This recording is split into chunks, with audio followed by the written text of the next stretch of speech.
Merry Christmas! I'm so glad that you decided to join me again today. I am going to be making a yo-yo garland to go around my tree, and in case you'd like to join me in that or make one for yourself, I will be sharing with you the tools that you will be needing. I'm going to be using a yo-yo maker from Clover brand. This one is the size small. You'll of course need some scissors. You might even need some larger scissors when you're trimming around your fabrics. Speaking of fabrics, I'm using, I think it's called a charm pack, maybe? It's a jelly roll. That's right, it's a jelly roll. But this is 20 strips of Christmas fabric that I picked up at my local fabric store, and it's cute, muted Christmas colors. There's one with a plaid, and I love the plaid. You'll of course need a hand sewing needle. I'm going to be using twine to sew onto the ends of my yo-yo garland just so I can see where it stops and starts. Seriously, you guys, these Clover yo-yo makers are amazing. They make this go so much faster. So this is what they look like in the two pieces. This piece has 3 little knobs, and this piece has 3 lines, and when you match those up, your holes are lined up. Come on, focus. Come on, there it goes. The holes are lined up so that your needle can go through, whereas sometimes those spokes block the holes. So just as long as you match up the line with the little knob, you'll be great.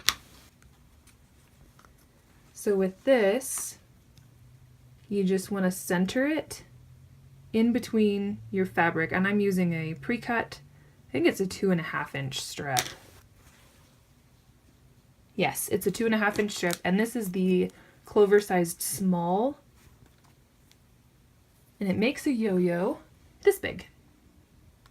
That gives you a rough estimate of what the size looks like. So to do this, like I was saying, you'll just find a knob, and then I like to center it on the back. Give yourself about 1/4 of an inch or 1/8 of an inch-ish from the edge there. And then line up your knob with your line and make sure that there's a little bit of extra on both ends, and then just trim off these little ears right like that, and then trim off this side. It's best if you use a shorter-ish needle, and then I tie several knots at the end of my thread just to keep it from going through, because if you don't tie enough, it doesn't really work out very well for you. I like to remember where I start each time, and this one says 30 millimeters at the top. So I will come up just to the right of that and then go back down.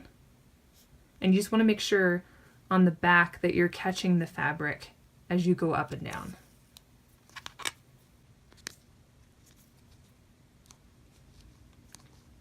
I'm about to do my last one, but you actually want to overlap the first one that you did also, which is why it's important to remember where you started.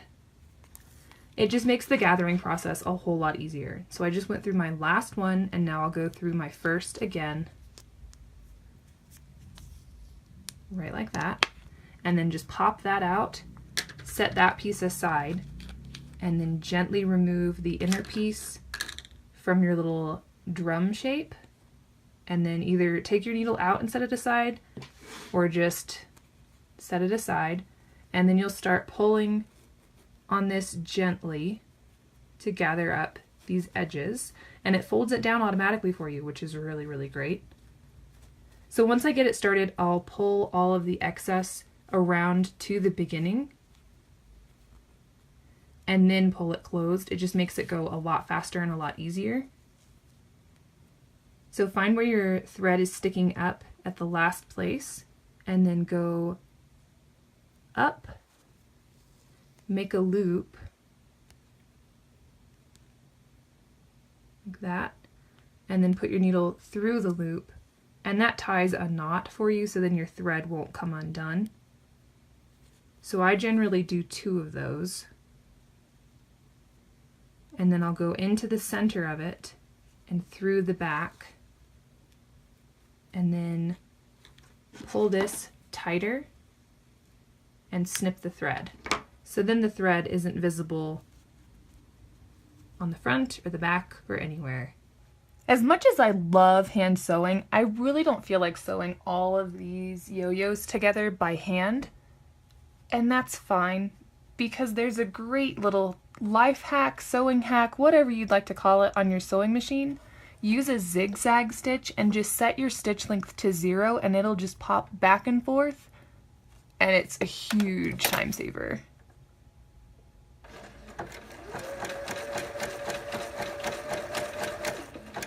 I've decided to use green because I don't think it'll show up very much on my green Christmas tree. Feel free to use any color that you would like to use. That's completely up to you. So here's what it looks like when the yo-yos have been sewn together with that zigzag stitch. Maybe green wasn't the best idea to show you, but this is what it looks like on the front, and then there's the back. So as you're sewing these together, just try and keep them as straight as possible.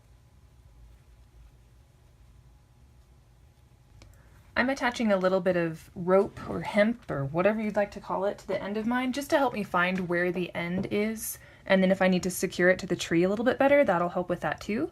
So I've just tied a knot on the end of my rope, and it's about 11 inches long. You can go shorter, you can go longer, that's completely up to you.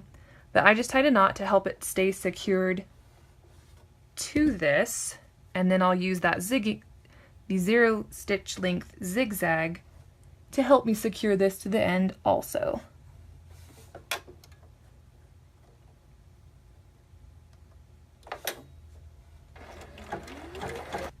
So here's what that looks like after you attach the rope to it with that stitch technique. And then I have a knot on this other end just so it doesn't come unraveled.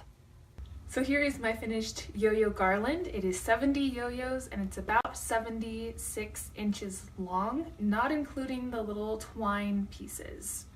I'm thinking I will add more to this later on, but just for the sake so you guys could see it, I'm pretty happy with the way that this turned out.